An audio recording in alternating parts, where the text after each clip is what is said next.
Just what are Yeah. your plans for the off season and possibly playing or just doing individual workouts?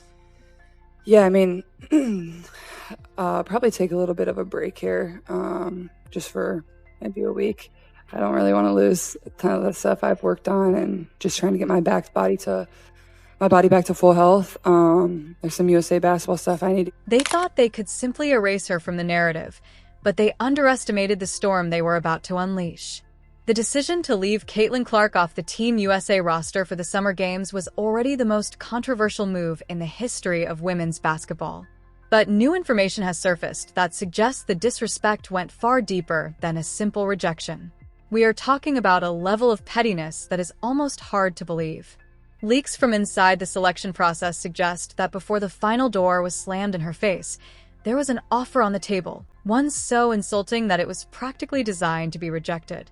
Rumors are swirling that league officials considered offering Clark a spot as a glorified alternate, but with a catch that hit right at the core of her identity.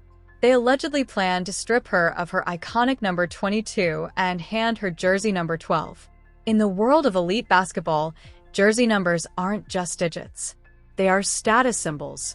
Number 12 is widely recognized in hoops culture as the benchwarmer special, the jersey you toss to the last player on the roster just to fill a seat. It was an offer so laced with disrespect that it allegedly triggered a massive revolt behind the scenes with players like Sophie Cunningham, an athlete known for her fire and grit, reportedly stepping up and refusing to play along with the league's messy politics. This wasn't just a roster decision. It was a declaration of war against the new era. To understand why this jersey number rumor is such a bombshell, you have to understand the brand Caitlin Clark has built. She isn't just a player. She is an economy. The number 22 is synonymous with her name. It's on the backs of thousands of fans. It's in the record books, and it represents the changing of the guard in women's sports. For the Team USA selection committee to allegedly suggest she wear number 12 was a calculated move to diminish her brand. It was a way of saying, "You are not the star here. You are lucky to even be in the room." This aligns perfectly with the gatekeeping narrative we have seen all season long. The established veterans, the old guard, have been incredibly resistant to handing over the keys to the kingdom. If Clark had accepted a spot wearing number 12, she would have been visually submitting to the hierarchy, accepting her role as a backup to players like Diana Taurasi and Breanna Stewart. It would have been a visual representation of the reality check Tosi promised her before the season started. But what the committee didn't expect was that other players in the league, players who have ground their way up from the bottom, would see this for exactly what it was. Bullying masked as protocol. The shock waves of this decision were immediate, but the entrance of Sophie Cunningham into this narrative changes everything. Cunningham is a Phoenix Mercury standout, a player who has never backed down from a fight and has often played the role of the villain in the eyes of opposing fans. She is tough. She is vocal, and she knows the game inside and out. For her to allegedly take a stand against the treatment of Clark signals a massive shift in the locker room dynamic. The media loves to paint a picture of Caitlin Clark versus the WNBA, assuming that every veteran player hates the rookie, but Cunningham's reported frustration with the politics proves that there is a faction of players who are sick of the gatekeeping. They see the writing on the wall. They know that Clark is the tide that lifts all boats. By treating the league's biggest asset with such blatant disrespect, offering her a scrub number and an alternate spot, the powers that be are jeopardizing the growth of the entire sport. If the rumors are true and players are quietly protesting or refusing to engage with the national team's promotional narratives because of this, it means the league has lost the locker room. But to truly grasp the gravity of this insult, we have to look at the timeline of the snub. When the roster was announced, the excuses given by the committee were flimsy at best. They talked about experience, seniority, and defensive chemistry. They claimed they needed players who had been through the fires of international competition. Yet, when you look at the stats, when you look at the sheer offensive production Clark brings, those excuses crumble. The decision was personal. It was political. And the jersey number 12 rumor is the smoking gun that proves it. It suggests that they were willing to include her, but only if they could humble her first. They wanted her production without her shine. They wanted to use her name to sell tickets, but force her to sit on the bench wearing a number that signifies irrelevance. It is a classic hazing tactic, the kind of thing you expect in a high school cafeteria, not at the highest level of professional sports. And this is exactly why the backlash has been so severe. The fans aren't stupid. They can see the difference between a basketball decision and an ego decision. The irony here is thick enough to cut with a knife. For years, WNBA players have fought for respect. They have fought for better pay, for chartered flights, for media coverage. They have begged the world to pay attention. And finally, a player arrives who commands the attention of the entire globe. She sells out arenas. She breaks viewership records. She moves merchandise at a rate the league has never seen. And what does the establishment do? They try to bury her. They try to put her in jersey number 12 and hide her at the end of the bench. It is a level of self-sabotage that has sports economists and marketing experts pulling their hair out. The exclusion of Clark from the Olympics is estimated to have cost the league and the networks millions of dollars in potential revenue. And for what? To protect the feelings of a few veterans who are afraid of losing their spot in the limelight. The inclusion of Sophie Cunningham in the resistance against this decision highlights that not everyone is willing to sink the ship just to spite the captain. Let's dig deeper into the old guard mentality that fueled this fire. Diana Taurasi, a legend of the game, has been the face of this resistance.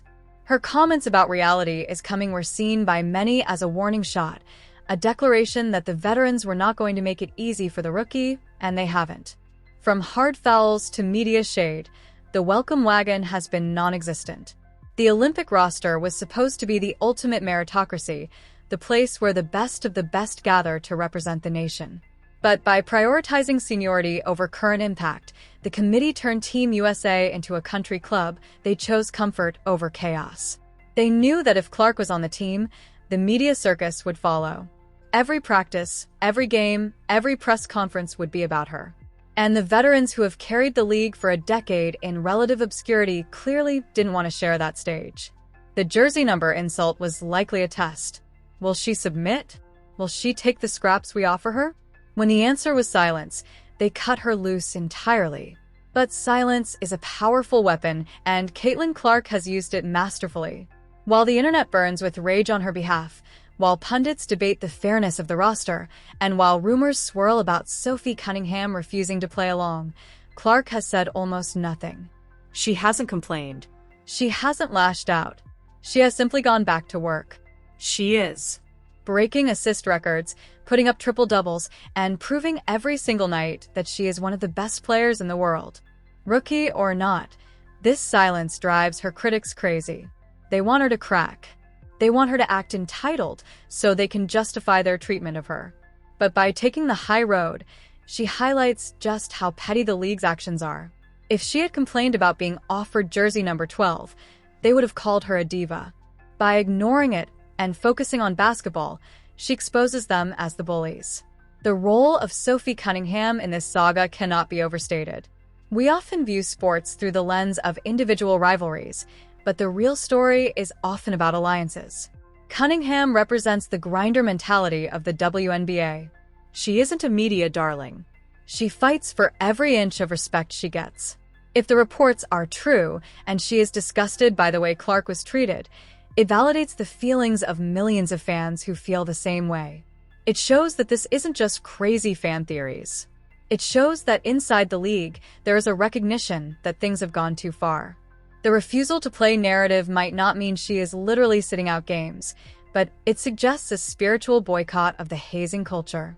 It is a refusal to be complicit in the systematic tearing down of a generational talent.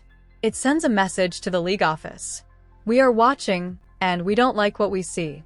We also have to talk about the selection committee itself. Who are these people, and why do they feel so comfortable making decisions that seem to actively harm the growth of a sport? The committee is made up of former players, coaches, and administrators, people deeply embedded in the WNBA's history. They are the gatekeepers. They view the national team as a reward for years of service, a gold watch for a career well spent. They don't view it as a marketing vehicle or a showcase of the current best talent. This disconnect between the basketball purists and the business reality is what caused this train wreck. They thought they could leave Clark off the team and the world would just nod and say, "Okay, She needs to wait her turn. They completely misread the room.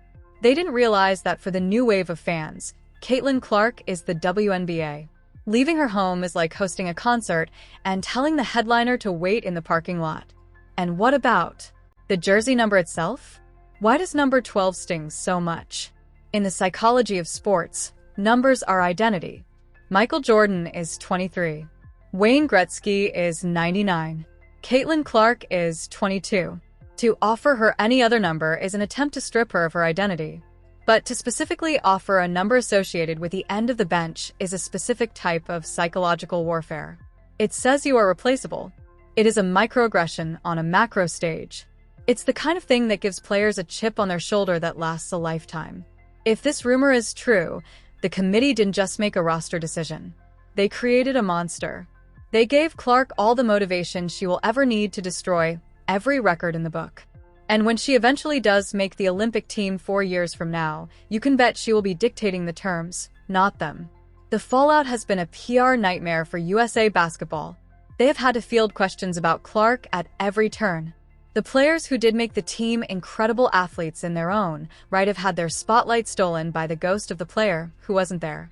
Every time the team struggled or looked sluggish, the internet exploded with comments like, Caitlin would have made that pass or Clark would have hit that shot. The shadow of the snub loomed over the entire tournament. By trying to avoid the distraction of Caitlin Clark, they created a distraction 10 times bigger. They wanted to focus on the team, but they made the entire conversation about the one person who wasn't on the team. It was a strategic failure of epic proportions. Then you have the rumors of internal conflict. If players like Sophie Cunningham are indeed pushing back against the establishment, it suggests a fracturing of the WNBA sorority. For a long time, the league was a tight-knit group, us against the world. But now, with money flowing in and attention skyrocketing, cracks are forming. There are the haves and the have-nots. There are the players who benefit from the Clark boom and the players who resent it. The Jersey Norbert 12 incident is likely just the tip of the iceberg. It is a symptom of a much larger disease, envy. It is hard to watch someone come in and get everything you worked 10 years for in 10 minutes. It's human nature. But it is the job of the league to manage those egos, not to indulge them. The league failed. They let the inmates run the asylum, and the result was A.